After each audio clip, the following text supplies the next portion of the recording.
Tamka vile unavyohitaji neno hiwe siku ya leo kwa ajili ya maisha yako. Ungetaka Mungu afanye nini? Naye atajitukuza kwako, manake wakati wote ni mwaminifu.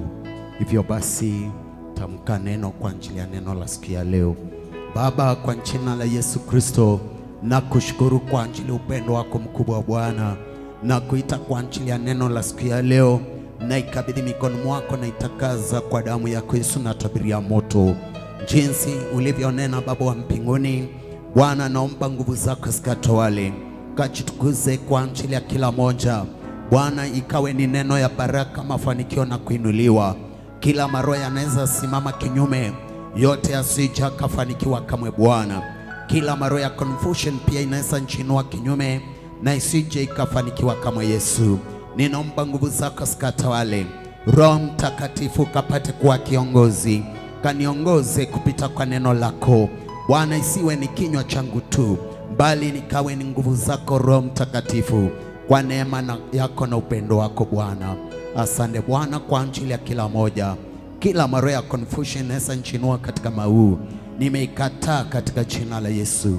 Bwana, achilia neema, achilia baraka, achilia mafanikio na kuinuliwa kwa jina la Yesu Kristo nimeomba na kuamini. Amen. Amen. Amen. Tunaweza kaa. Chukua Biblia yako, kitabu yako, kalamu yako. Najua kwamba Yesu atatenda, manake ni mwaminifu wakati wote. Unapojitolea kwake, kwa hakika anatenda mambo makubwa, anajitukuza kwa ajili ya maisha yako.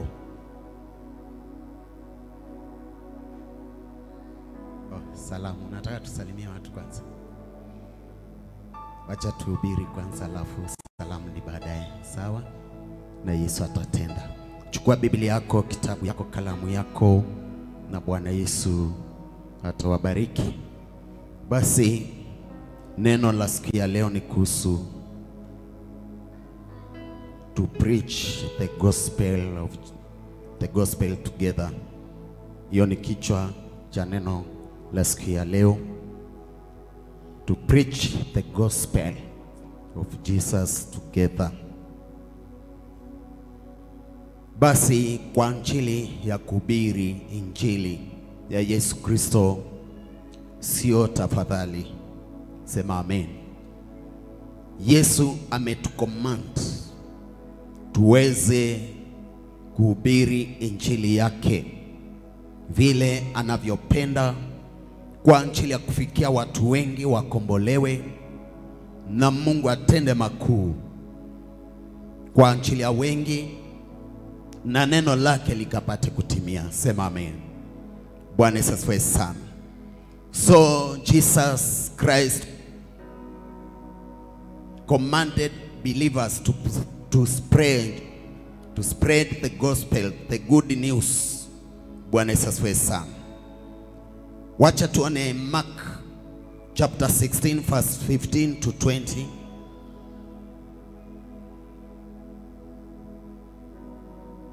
Mark mtakatifu, Mark chapter 16 verse 15 to 20.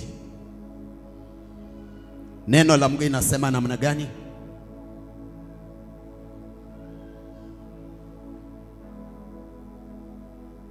Basi neno la Mungu inasema namna hii: akawaambia, enendeni ulimwenguni mwote mkahubiri injili kwa kila kiumbe.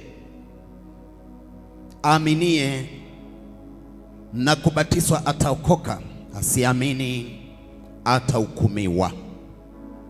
Basi Yesu akasema tuondoke tukahubiri injili yake ulimwenguni mwote. Hapo hakukuwa na tafadhali na hakukuwa na kupembelezwa ama kusukumwa. Ilikuwa ni mwana wa Mungu anahitaji neno lake lihubiriwe. Bwana Yesu asifiwe sana. Basi akasema nendeni muhubiri injili yake kwa kila kiumbe, na atakaye amini na kubatizwa ataokoka, asiamini kuna hukumu. Bwana Yesu asifiwe sana. basi ni juu yetu tukajitolee kwa ajili ya kuhubiri injili ya Yesu Kristo. Namba 17, neno la Mungu inasema, na ishara hizi zitafuatana na hao waaminio: kwa jina langu watatoa pepo, watasema kwa lugha mpya, watashika nyoka, hata wakinywa kitu cha kufisha akitawadhuru kabisa, wataweka mikono juu yao, wataweka mikono yao juu ya wagonjwa, nao watapata afya ama watapona. Namba 19, basi Bwana Yesu baada ya kusema nao akachukuliwa juu mbinguni, akaketi mkono wa kulia wa Mungu. Namba 20, nao wale wakatoka wakahubiri kote kote, Bwana akitenda kazi pamoja nao na kulithibitisha lile neno kwa ishara zilizofuatana nalo. Bwana bariki maandiko yake. Basi ni mapenzi ya Bwana Yesu Kristo ili tuende kila upande wa dunia tukihubiri injili yake. Na anasema ya kwamba kuna mambo tutaweza patana nao katika kuhubiri, lakini hakuna hata jambo moja baya itakao tudhuru, manake atakuwa pamoja nasi ili kutulinda na kutupigania. Bwana Yesu asifiwe sana. So that is a commandment from Jesus Christ to all believers, sio mtu moja, kwa wote wanaoamini about Jesus Christ, ili tukapate kueneza injili yake kila upande wote wa dunia, kila mahali, iwe ni kwa maplot, iwe ni kwa shule, iwe ni kwa kazi, iwe ni kwa shamba, everywhere to spread the gospel. Bwana Yesu asifiwe sana. Basi neno la Mungu si la kuweka mahali pamoja, sio ya kukaa hapa tuhubiri hapa peke yake. If you hear the word spread, ni kumaanisha ni kutawanya, kwa sababu ile injili ya Yesu Kristo ifikie wengi. Wale wasiojua neno la Mungu wakajue, wale wasiojua ukweli wakajue, wakafunguliwe na kukombolewa. Manake watu wengi wamekosa kuokoka kwa sababu hawajajua ule ukweli, hawajafikiwa na neno la Mungu la roho na kweli. Bwana Yesu asifiwe sana. Na Yesu Kristo amecommand ili tuhubirie hao wasiojua ukweli wakajua ukweli, ndiposa wapate kukombolewa wote watakaoamini. Manake ndiposa mwanadamu haamini, lazima awe amesikia. Bwana Yesu asifiwe sana. Watakaosikia neno la Mungu na kuamini wapokee ukombozi wa Bwana Yesu Kristo. Bwana Yesu asifiwe sana. Ni vigumu sana kuamini jambo na hujaisikia. Itasikika kutoka kwa nani? Itasikika kutoka kwa mtumishi wa Mungu, itasikika kutoka kwa wanafunzi ambao wanaofundishwa neno la Mungu, itasikika kutoka kwa wote wanajua neno la Mungu na wanajua ukweli. Hao ndio wanastahili kuspread the gospel of Jesus, kwa sababu wale watakapofikiwa, hizo roho zikombolewe, wapate kuamini na kuingia kwa nyumba ya Bwana, ili Mungu akapate kutenda kwa ajili yao. Bwana Yesu asifiwe sana. Ndio maana wewe unasikia kwamba neno la Mungu inasema ya kwamba kunaye alikuwa analisha kondoo na moja ikapotea, basi akaacha au 99 akaenda kutafuta hiyo moja aregeshe kwa kikundi. Ni wakati wa kwenda kutafuta hiyo kondoo moja imepotea, kwa ajili ya watu wa Mungu wafunguliwe na wakombolewe. Na the only way ya kufikia hao ni kuspread the gospel of Jesus Christ. Sema amen. Kuhubiri si kwa mchungaji peke yake, ni kwa kila mtu ambaye amesikia neno, akaamini, akabatizwa na akakuwa anaelewa habari ya Yesu Kristo. Hivyo basi naye ana uwezo wa kuweza kuhubiria mwingine hajue ule ukweli, naye akombolewe. Na hivyo ndivyo neno la Mungu inaenea katika dunia yote. Sema amen. Bwana Yesu asifiwe sana. Wacha tukasome Mathayo 28. Yesu anasema aje kuhusu wale ambao wanaojitolea kuhubiri injili yake. Mathayo 28:19 na 20. Neno la Mungu linasema, basi nendeni mkawafanye mataifa yote kuwa wanafunzi, mkiwabatiza kwa jina la Baba na Mwana na Roho Mtakatifu, na kuwafundisha kuyashika yote niliyoamuru nyinyi, na tazama mimi nipo pamoja nanyi siku zote hata ukamilifu wa dahari. Yesu anasema twende tukahubirie watu na tukawabatize kwa jina la Baba, Mwana na Roho Mtakatifu. Na wakati ule wa kueneza injili yake tutambue ya kwamba atakuwa pamoja nasi. Bwana Yesu asifiwe sana. Wakati wote unapochukua hatua ya kuhubiria mwingine, Mungu huwa hako pamoja nawe kwa ajili ya kukutia nguvu, ili yule unayehubiria hafunguliwe na kombolewe na afuate njia za Mungu vile inavyostahili. Bwana Yesu asifiwe sana. So kila mtu ambaye anajitolea kuhubiri injili, the point is here, Mungu huwa pamoja nawe wakati wote. Once umechukua tu Biblia, unataka kusomea mtu neno, umregeshe katika wokovu, umregeshe katika njia za Bwana, Mungu naye huwa hako pamoja nawe. Kwa hivyo inawezekanaje uwe pamoja na Mungu na uishi kwa shida ama mahangaiko ama mateso? Ndio maana watumishi wa Mungu wanaohubiri injili ya Yesu katika roho na kweli wanabarikiwa. Manake kuna mtu alikuwa anauliza kwa nini wachungaji wanabarikiwa sana. Ni kwa sababu once unapojitolea kuhubiri injili ya Yesu Kristo, Mungu hako pamoja nawe wakati wote. Bwana Yesu asifiwe sana. Once umejitolea kuhubiria jirani, unahubiria komiti fulani mko nayo, unahubiria wale mko nao kwa shamba, mahali popote utakapokuwa unaeneza injili ya Yesu Kristo, Yesu anasema atakuwa pamoja na wewe. Je, ukiwa pamoja na mfalme, what will happen? In case leo uwe na mheshimiwa fulani ambaye amekukaribisha kwa gari yake na kuna security, na ukae ndani ya gari yake mwanze kutembea pamoja. Je, wakati wale security wanapolinda yule mfalme ama ule mko naye mheshimiwa, si wanakulinda hata wewe? Si adui akijinua atapigwa marisasi, nyinyi mbaki salama?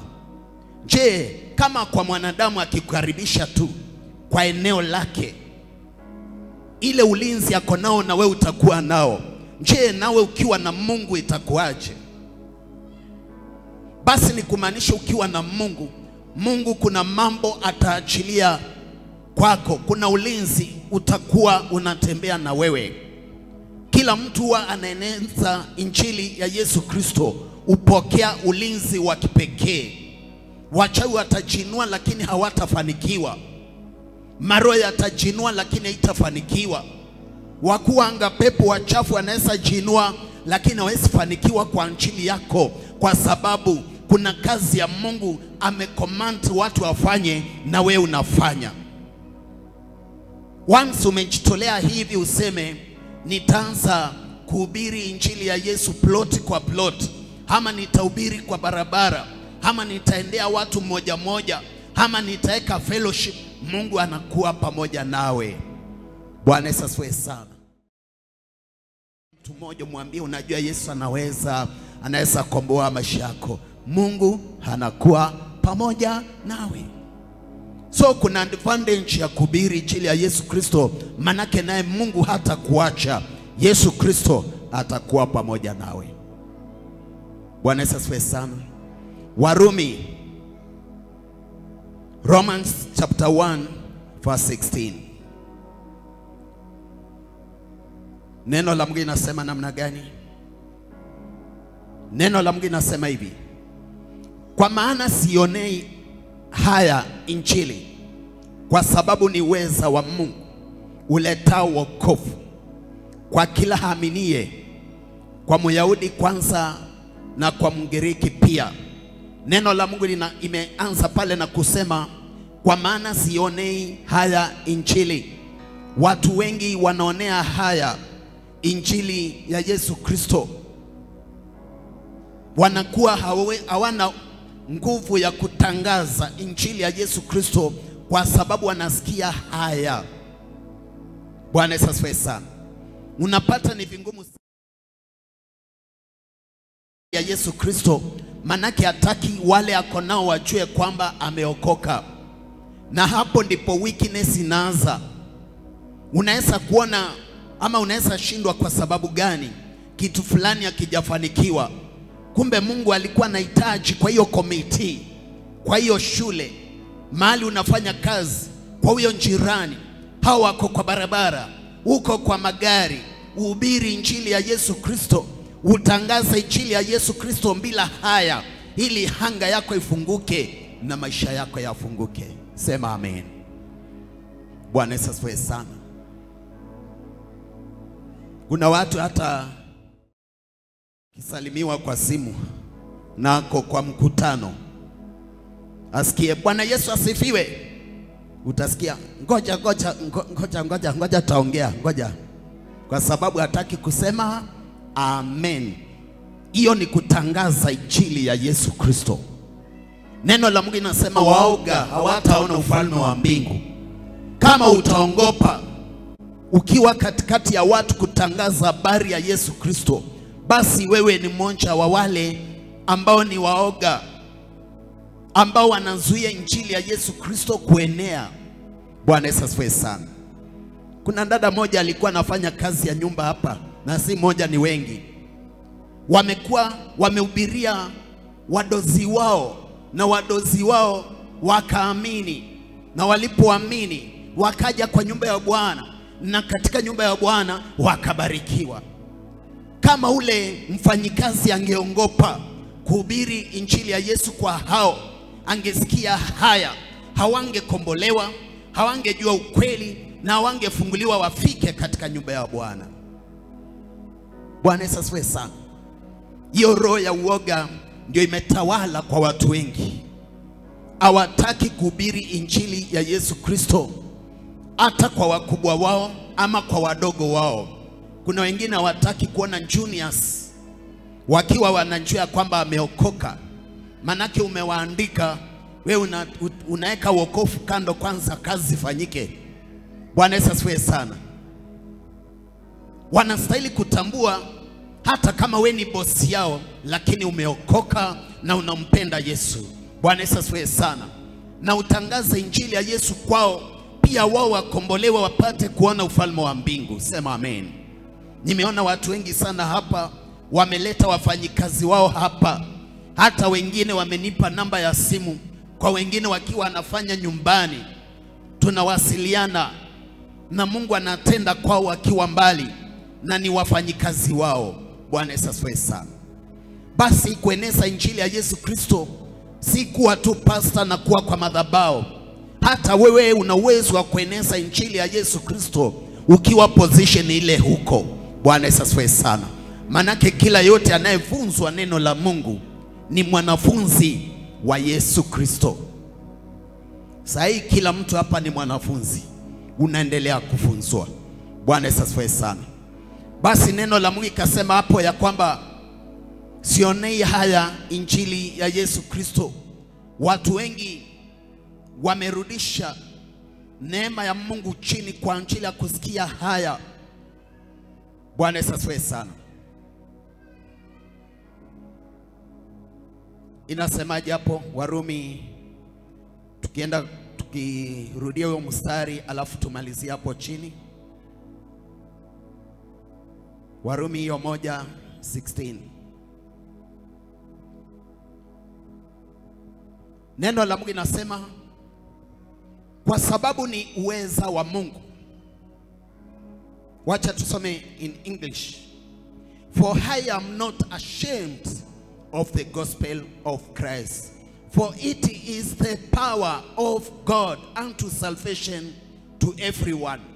Ni power ya Mungu, ni nguvu za Mungu wakati unapohubiri injili ya Yesu. Ni power ya Mungu kwa ajili ya wokovu, watu wakafunguliwe, wakakombolewe na wakaokoke kwa nguvu za Bwana Yesu Kristo. Sema amen. Bwana Yesu asifiwe sana. Mahali kunaitanisha na the power of God, the power of gospel, shetani huwa hakaribia hata kidogo. Bwana Yesu asifiwe sana. So wakati unapoenda kuhubiri that word, that gospel itself, it's a power kwa ajili ya kukomboa watu. Ndio maana Mungu anasema tusiongope wakati tunapohubiri. Manake hata ukienda kwa watu wameungumisha kichwa namna gani, hapakwezi kosa mmoja ambaye atabadilisha mawazo yake na aseme kwa hakika nimeamini Yesu anaweza tenda na anaweza fungua watu wake. Bwana Yesu asifiwe sana. Ndio maana kuna wachungaji wana neema ya kuhubiri prison, na akienda pale huwa anatoka hapo kukiwa wawili ama watatu wamebadilisha maisha yao na wakaamua kuokoka na kufuata njia za Bwana Yesu Kristo. Lakini angesema hao wote ni waizi, hao wote ni wabaya, hao wafungwa wote wametenda maovu, basi na tukose kwenda kuwahubiria, basi wangejuaje neno la Mungu? Wangeamini anje ili wapate kukombolewa? Kwa hivyo neno la Mungu halina mipaka ya utahubiri wapi, because it's a power. Huyo ambaye unaona hawezi okoka, through the power of gospel in Jesus name anaweza okoka. Bora umhubirie kwa njia inayofaa, muende kwa maneno imekolea chumvi, na yeye hatafunguliwa, hataokoka na atafuata njia za Mungu katika roho na kweli. Maana ukimwendea kwa maneno ambayo si mazuri, unaweza msukuma mbali zaidi. Sema amen. Bwana Yesu asifiwe sana. Ukisikia watu anasema kama wokovu ni wa fulani, wacha ikae, inaonekana hujui kuwaendea wale wako nje. Ni vizuri kujua utakaa nao namna gani, utawaendeaje, because the word of God itself, it's a power. There is power in the gospel, power of gospel. Bwana Yesu asifiwe sana. Kwa hivyo hakuna cha kuongopa. Hata mganga na mchawi unapobumbiria, Yesu ana uwezo wa kumfungua na okoke. Kuna mganga alikuwa hapa kwa Njenga, na tulienda hapo tukamhubiria injili ya Yesu Kristo. Bwana Yesu asifiwe sana. Watu walifikiria ni kama anatudhihaki, lakini mimi nilijua kuna power in the gospel of Jesus ambayo inaoleta wokovu. Nikamhubiria, akakubali, na akaleta vitu vile alikuwa naganga watu nazo, tukazichoma tukaharibu, na akaokoka. Hakuokoka kwa nguvu zetu, hakuokoka kwa sababu ati sisi tuna werefu sana. Aliokoka kwa sababu ile injili wakati tulikuwa tunamhubiria, kuna power ya Mungu ilishuka kwake, ile roho ya kungumisha moyo ikaondoka, na akaweza kuamini, na tukamuombea wokovu. Na tumeombea waganga kadhaa na wachawi wakabadilika, na Yesu akawakomboa. Lakini tulianza na kuwahubiria, kuwapa neno la Mungu. Bwana Yesu asifiwe sana. Kuambia Yesu peke yake anaweza. Ana uwezo wa kukomboa, ana uwezo wa kufungua watu, ana uwezo wa kuwaondoa kwa mateso. Na pale kwa ile njia unapata Yesu anatenda kwa ajili ya watu wake. Bwana Yesu asifiwe sana. Wacha tumalizie huo mstari The power of Jesus.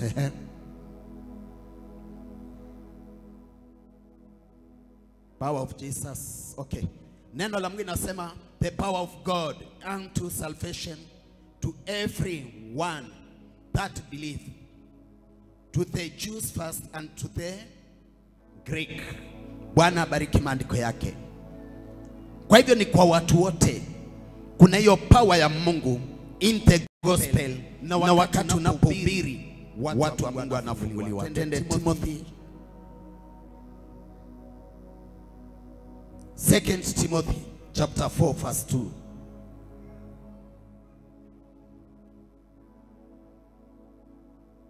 Neno la Mungu linasemaje mahali pale?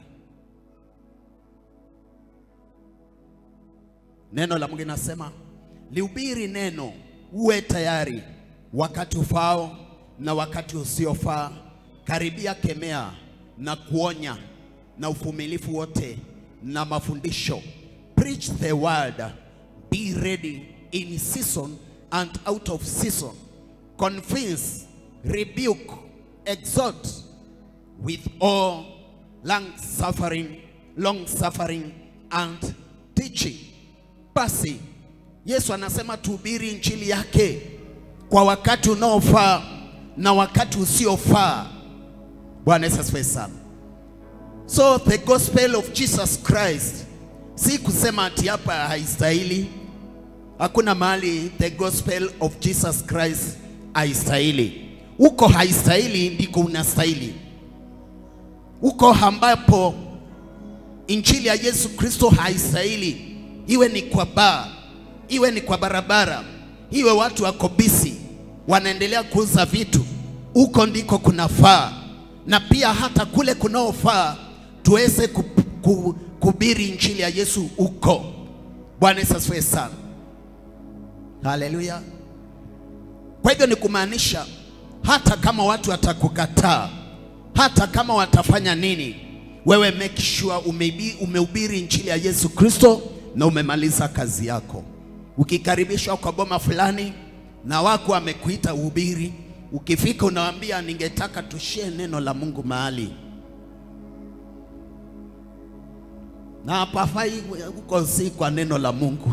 Bwana Yesu asifiwe sana.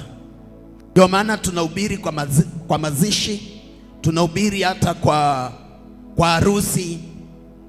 Ibada zote zinafanyika, hata za kutoa sadaka. Kuna mtu wakati tulifanya harusi hapa, nikasema watu watoe sadaka, akaanza kusema yeye hapendi hivyo, hapendi kwenda harusi ambazo zinatolewa sadaka. Wewe shindwa kwa jina la Yesu Kristo, manake hiyo ni ibada. Hello. Preach the gospel of Jesus Christ kwa mahali panapofaa na mahali hapafai yote. Bwana Yesu asifiwe sana. That's why the word of God says that be ready in season and out of season. Kwa injili ya kueneza injili ya Yesu Kristo, kemea, convince watu. Bwana Yesu asifiwe sana. Na uvumilie wakati wa kuhubiri injili ya Yesu Kristo, maana utatukanwa, utaitwa maneno, utasengenywa, watu watakudharau, lakini neno la Mungu linasema uvumilie unapoendelea kufundisha. Bwana Yesu asifiwe sana. Number 3 verse 3. Maana utakuja wakati watakapoyakataa mafundisho yenye uzima, ila kwa kuzifuata nia zao wenyewe watajikusanyia, wacha nisome hii naenda vizuri. Watajikusanyia walimu wengi watakao waambia yale tu masikio yao yanataka kusikia. Bwana Yesu asifiwe sana. Nyakati hizo ndio hizi ambazo watu sasa wanataka wahubiriwe kile wanataka kusikia tu. Ndio maana kunao makanisa ambayo iko na wazee wale wana control injili ya Yesu Kristo hapo. Ndio ukisema watu wajazwe na Roho Mtakatifu, wazee wasimame wakatae na upigwe transfer. Manake hawataki kusikia hiyo. wakiona umekemea pepo ikatoka ndani ya mtoto akiwa anateseka kama mtu mzima iende, wanakasirika na unapigwa transfer. Wanasema hapo hakustahili kufanywa deliverance. Watu wa Mungu hawastahili kukombolewa. Manake wazee wako in control ya vile wanataka kuhubiriwa, ndicho wanataka. Ukisimama ukemee uchawi na uganga, useme watu wasijichanganye, wachana na uganga, wachana na uchawi, wachana na sanamu, unapigwa transfer. Wazee wanasema ile neno ya huyu mtu sio ya pande hii. Halo. Ukitabiria watu magari, maplot wapokee kwa jina la Yesu, wapokee kazi, wainuliwe, unafukuzwa. Unaambiwa sasa umeanza kutabiria vitu si za hapa. Bwana Yesu asifiwe sana. Wanataka maskini endelea kukaa maskini, wanataka waliopangawa na mapepo waendelee kupangawa, wanataka wale wanatamani kujazwa na Roho Mtakatifu wakae dry. Yani kanisa iwe dry from the beginning up to the end, na watoke waende nyumbani. Na ndio wazee wamekaa hapo mbele wanakontrol kanisa, manake wanataka kile tu masikio yao yanahitaji kusikia, sio kwa ajili ya kukemewa. Hawataki kukemewa, hawataki kurekebishwa, hawataki waelekezwe ile njia inayostahili. Sema amen. Lakini hapo utakemewa. Kuna watu tulikuwa na ofisi kwao tukawakemea, manake ni injili, tukamaliza kazi yetu. Kutoka hapo sasa ni marafiki zetu. Sema amen. Maana si yeye unakemea makosa. Bwana Yesu asifiwe sana. Hivyo basi ni kumaanisha kwamba